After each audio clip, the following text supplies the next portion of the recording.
있습니다.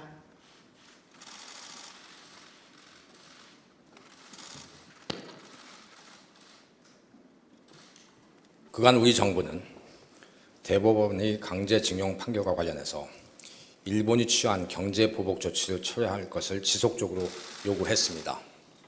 그럼에도 불구하고 일본은 오늘부로 우리를 백색 국가에서 제외하는 조치를 시행했습니다. 정부는 일본의 이번 조치에 강한 유감을 표명합니다. 최근 일본은 우리 지소미아 종료와 관련해서 우리가 수출 규제 조치를 일본 안보 문제인 지소미아와 연계시켰다고 주장하고 있지만 당초 안보 문제와 수출 규제 조치를 연계시킨 장본인은 바로 일본이라는 점을 다시 한번 강조합니다. 일본은 우리에 대해 수출 규제 조치를 취하면서 당초 강제징용 문제와 관련하여 양국 간 신뢰관계가 훼손되었다고 주장했다가 나중에는 우리의 수출 허가 제도상의 문제점인 일본 안보에 부정적인 영향을 끼친다고 주장하기도 했습니다. 지난번에도 말씀드렸듯이 미국이 공신력이 있는 연구기관인 Institute of Science and International Security 국제안보과학연구소는 전략물자 수출 통제 체제가 우리가 17위이고 일본이 36위라고 함으로써 일본의 주장이 근거가 없다는 것이 확인되었습니다.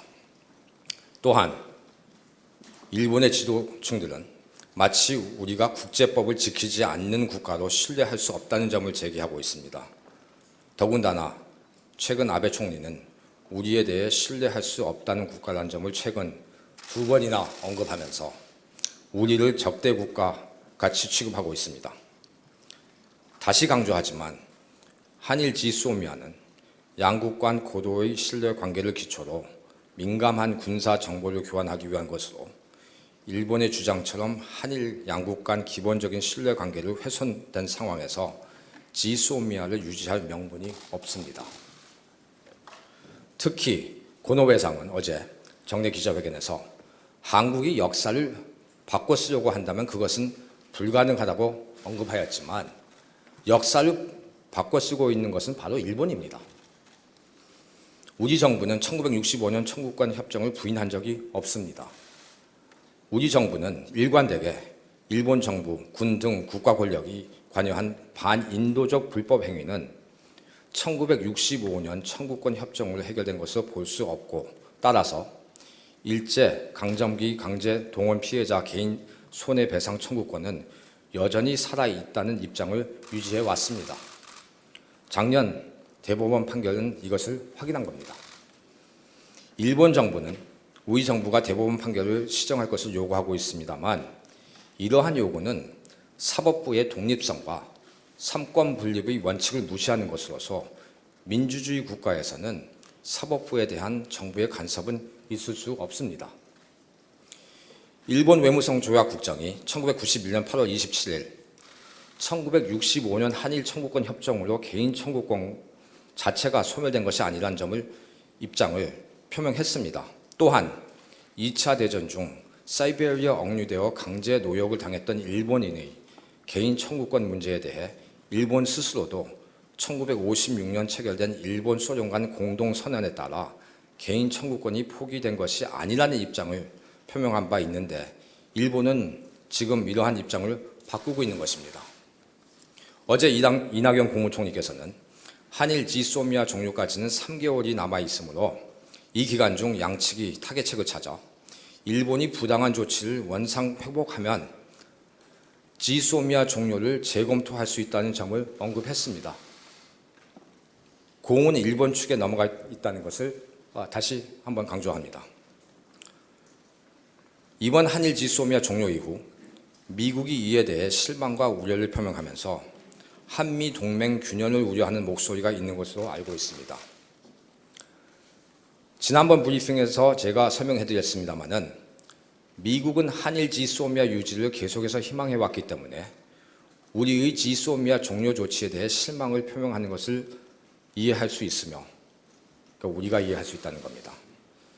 미국이 동맹국이나 우호국과의 정책적 차이가 있을 때 대외적으로 표명하는 표현입니다. 지금 국제 질서는 큰 변화의 소용돌이에 직면해 있습니다. 우선 국제사회의 보편적 이익을 추구하는 다자주의가 퇴보하고 있습니다. 대신 자국 이익을 최우선시하는 기조가 확대되고 있습니다. 이는 현실이고 우리로서는 이런 현실을 무시할 수가 없고 우리의 국익을 위한 외교적 공간을 만들어 나가야 합니다. 국민 여러분도 보고 계시지만 최근의 한반도 주변 상황에도 예외일 수 없습니다. 이러한 격동의 시대에 기존의 현상 유지적이고 단편적인 대응만으로는 큰 파고를 극복할 수가 없습니다. 우리는 이제 4차 산업혁명에 대비한 혁신 기술을 확보하고 국방 영역을 강화하여 강한 안보를 구축하여 우리의 전략적 가치를 제고해 나가야 합니다. 이를 위해 국내 산업적 측면에서는 산업혁신 생태계를 구축해 나갈 것입니다. 핵심 소재, 부품, 장비, 경쟁력 강화 조치와 혁신 기술을 확보하기 위한 R&D 투자도 대폭적으로 늘려나갈 것입니다. 우리 기업이 해외 기술 기업에 대한 M&A, 인수합병에 나설 수 있도록 정부가 적극 지원해 나갈 것이고 우수한 해외 인력이 국내로 유입될 수 있도록 적극 장려해 나갈 것입니다.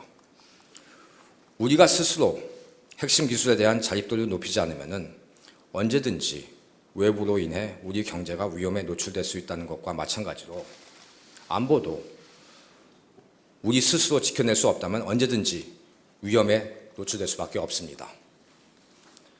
당당하고 주도적으로 안보 역량을 강화해 나가야 하며 이를 위해 군 정찰 위성, 경항모, 그리고 차세대 잠수함 전력 등 핵심 안보 역량을 구축해 나갈 필요가 있습니다. 이를 통해 우리의 전략적 가치가 제고된다면 우리가 능동적으로 한반도 정세 변화에 대처해 나갈 수 있으며 이 과정에서 민주주의와 시장경제 등의 가치를 공유하고 있는 미국과의 동맹을 더욱 강화해 나가야 합니다. 한일 지소미아가 종료됐다고 해서 마치 한미 동맹 관계가 균열로 이어지고 우리에 대한 안보 위협에 있어 대응 체계에 큰 문제가 발생했다고 보는 것은 틀린 주장입니다. 오히려 정부는 한일 지소미아 종료를 계기로 안보에 있어 우리의 주도적 역량 강화를 통해 한미 동맹을 한 단계 업그레이드해 나갈 것입니다. 과거 한미 FTA 협상을 한 번도 아니고 두 번 담당했던 저로서는 당시 한미 FTA가 체결되면 감기 약 한 봉투가 10만 원, 맹장 수술이 900만 원을 늘고 광우병 소고기가 유통되고 스크린 코타 폐지로 우리 영화 산업이 망한다는 비판이 있었지만 여러분도 아시다시피 결과는 반대였습니다. 안보와 통상이 다르다는 점은 저도 잘 알고 있습니다.